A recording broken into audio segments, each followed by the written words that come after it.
Hello, my friends, and welcome to the Secrets of a Witch podcast with me, Sabrina Scott, where I talk all about life, love, healing, spirituality, witchcraft, magic, tarot, feminine energy, and everything in between. And it is a lovely rainy Sunday in Toronto. It looks like midnight outside, but it's only like 7 p.m.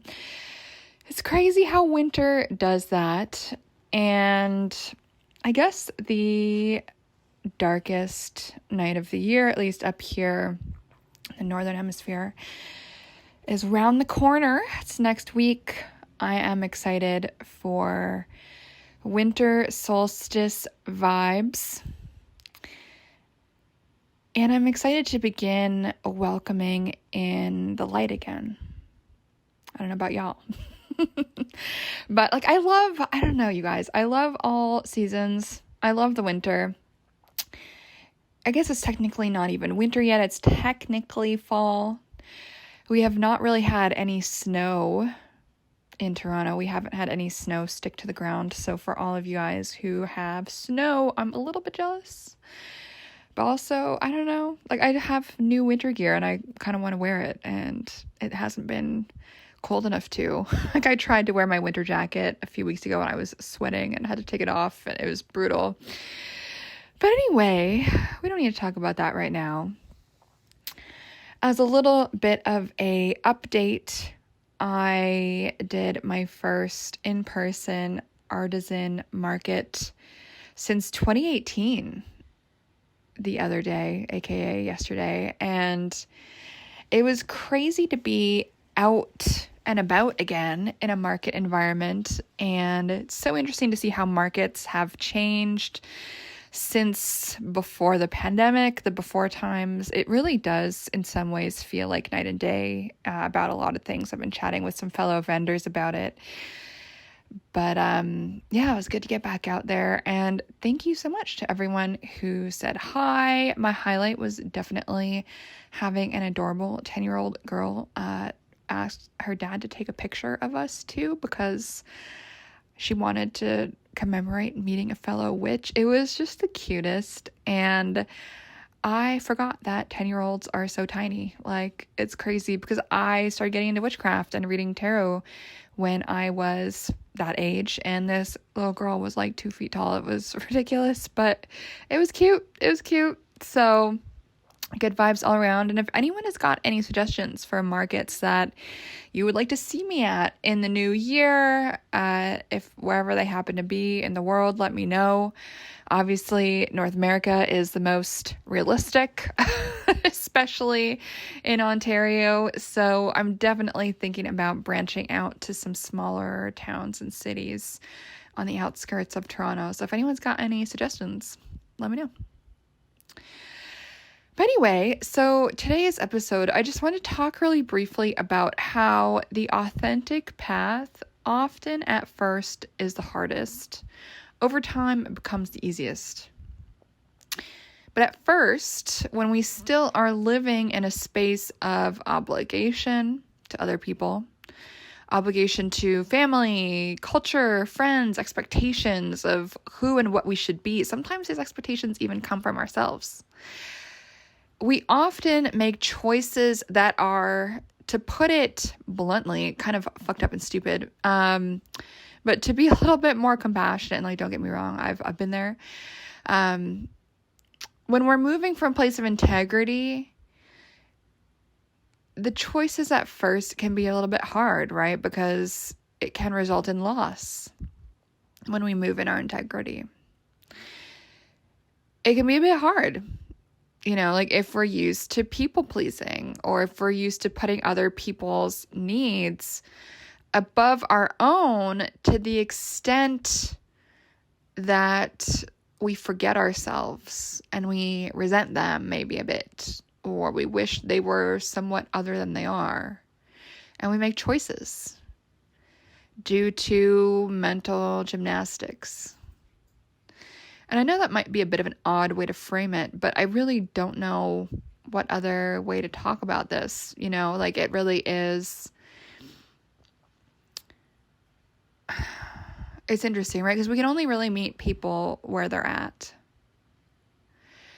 And sometimes we make choices that either help us self-soothe, help us numb ourselves to the reality that we're living in, rather than meeting reality face on and setting boundaries, saying no, making changes, taking decisive action. And you guys know my typical answer to most things is like, burn it down. And I know that's not exactly the most practical advice at all times or the easiest thing to do. But you know what? I really have had the best results in life when I have taken that bold move and decided to burn things down.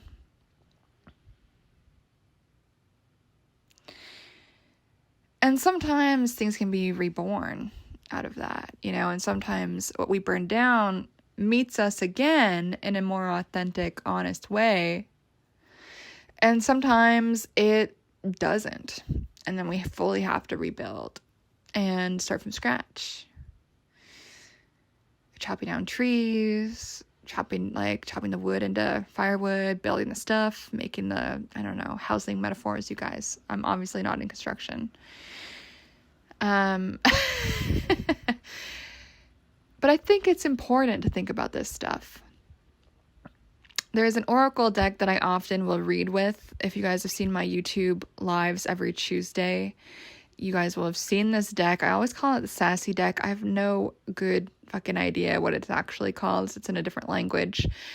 But there is one card in this deck, and it says, "Don't build your house on sandy land." And obviously this is a metaphor, but I think it's a very true, very accurate way to look at life. Because the strength of our house, so to speak, is only as solid, as durable, as safe as the ground on which we build it and the materials that we use. Right? And this is true when it comes to relationships. It's true when it comes to friendships, career, family, everything. And, maybe the land was fertile and solid at first, and maybe it's just atrophied over time. And to just go off on this metaphor for a bit, sometimes the soil can be revitalized, and sometimes it can't. And I see so many people hold their breath on potential, and I feel like that is a mistake I used to make. The only potential I'm betting on is my own potential. Personally, I will no longer hold my breath for the potential of other people. I have no control over that. Do I have control over my own potential and ability to execute and rise up and expand, etc.? Yes, I do. So therefore, I'm cool to bet on that. And we have ourselves at the end of the day, no matter what. And so it makes sense to bet on that potential.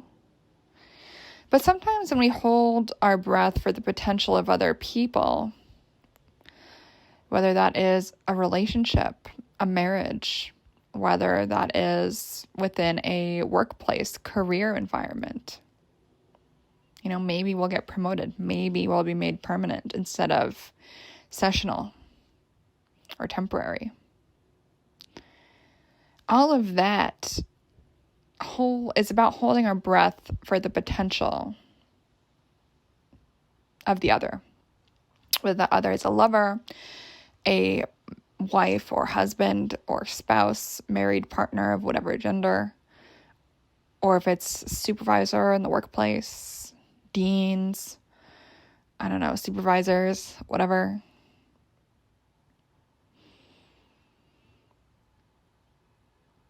I think there's something to be said for meeting everyone where they're at and having grace, compassion, patience. At the same time,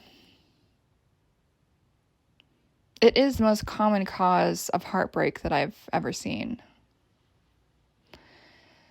Today I've been spending some time reflecting on, what are the most common reasons that people reach out to me for a tarot reading? What are the most common themes and topics and stuff that people are dealing with that inspire them to reach out?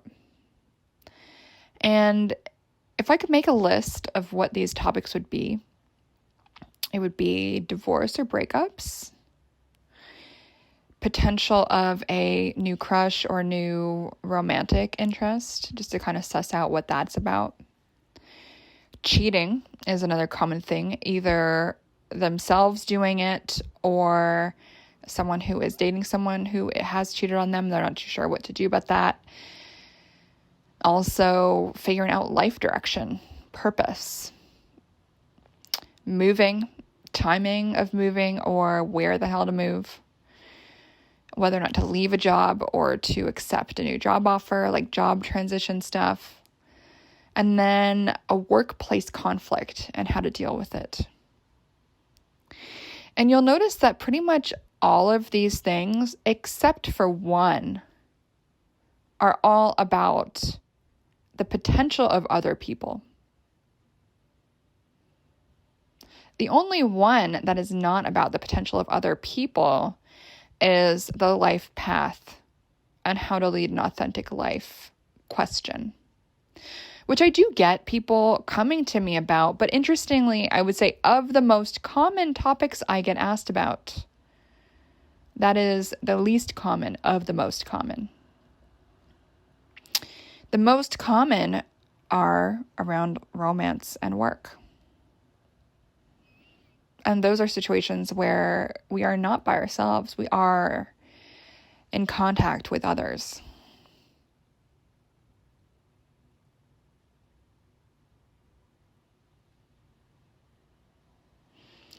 And I just think that's something that's worth reflecting on, and if I look back at myself even and look at the circumstances that I've felt inspired to pull cards for myself,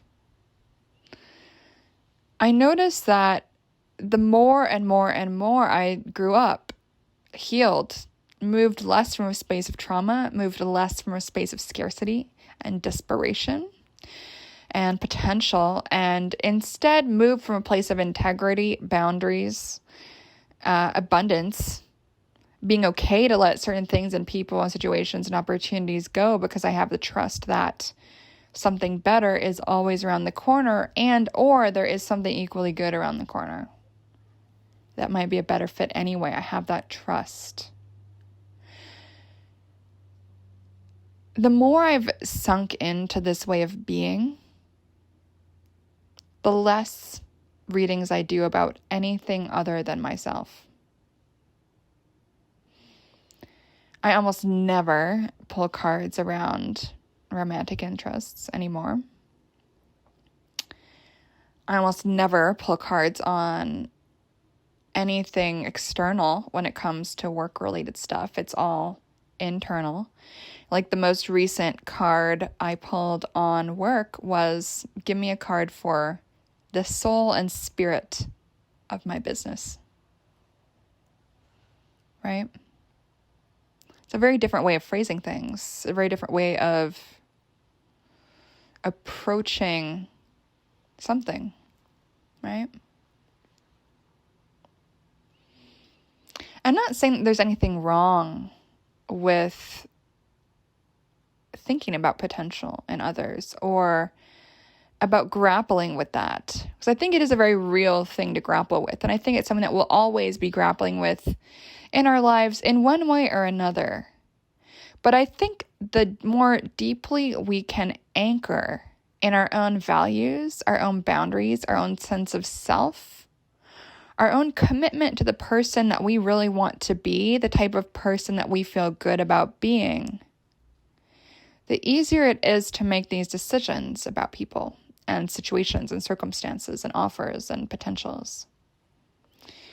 I think part of the reason why I almost never read tarot on dating anymore is I don't need to. as I've done a lot of work on boundaries and my own values and my own standards for how I'm treated, that if it doesn't quite rise up to that, there's no need to pull a card. Because I have all the information that I require in front of me based on somebody's actions or lack thereof. And so it's been really interesting to observe this change in myself over the years, and also to reflect on the type of questions that I get when folks reach out to me for tarot. And this isn't to like name or shame anyone, obviously. I love reading for people. There is a part of me that absolutely fucking loves all the juicy info that I get to be privy to. A lot of time people, like, I've heard the craziest shit from people in this line of work. I have heard stuff you would not believe. I've heard stuff that people don't tell anyone else, have never told anyone else. I've heard some stuff, you guys.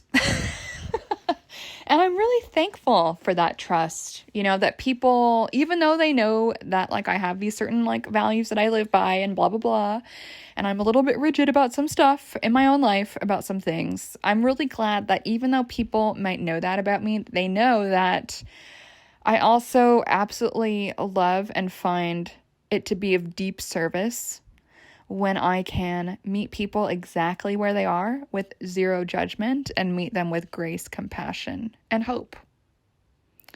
I think that's really important, And despite everything I've said today about all of this stuff, right? Potential, lack thereof, boundaries, standards, all of this, follow through, intentional action. Part of the beauty of my work is also being able to sit with people in the mud. We all are in the mud at some point. If you've never yet been in the mud, trust me, the mud will come for you. The older I get, the more I've seen so many different falls from grace, like the true ups and downs of this journey called life. And it is really interesting to see, and I've had my own ups and downs in various areas of life. And I have to believe that there is a lesson in each and every up and down, both in my own life and also in the lives of others. And helping people make sense of their ups and downs and navigating like, what is the message that is written in the mud? Like, let's let that mud dry for a second and see what the hell the message is. It's powerful. And so if you are going through a moment of transformation, of crisis, of coming face to face with some big choices about who you've been and who you want to be and what you want to summon into the new year, I would just encourage you to just embrace all the lessons of all of the ups and all of the downs. Everything can be a lesson if you let it. And so it can be harder at first to move with integrity. But I find that the more we are able to live in accordance with our own value system, the less brain space we tend to devote to dealing with this question of, what should I do? Because when we are able to anchor from a place of integrity, the choices tend to become a lot more crystal clear without us really needing to do much. If you do require help with any of this stuff, I do have a few, but not many, spots this week for tarot readings, so feel free to reach out in some kind of way if you do want to snag. I think I've got 3 spots this week. Other than that, I am off for the rest of the year. And if you do want to book a year ahead tarot reading, reach out. I'll be doing those in January. Okay, my friend, that's all for now. That's all for today. I hope this has been some interesting food for thought for you. My website is sabrinamscott.com. You can grab some cute clothing from me, some cozy hoodies and hats at shopsabrinamscott.com. Of course, my YouTube is youtube.com/Sabrina Scott, no M. For some reason, there's less Sabrinas on YouTube, but I'll take it. Of course, my Instagram is Sabrina M. Scott. And what else? That's it. CEO@SabrinaMScott.com is my email address. And that is all, my friends. I will be starting my Feminine Energy Without Bullshit group coaching in January. This is going to be the only time I'm doing a group coaching for this in conjunction with the course launch. And so I just wanted to open this up for folks. If you do want to slide in, or if you've got any questions about what that is, let me know. I think it is a course and a topic that is at the core of a lot of what I've spoken about today. Because when people are in touch with their feminine energy, particularly when women are in touch with our feminine energy, it's a lot easier to know what the right decisions are and how and why to move with integrity. All right, my friends, that's it for today. Enjoy the beautiful rain if you're in Toronto. Much love. Mwah. Bye, friends.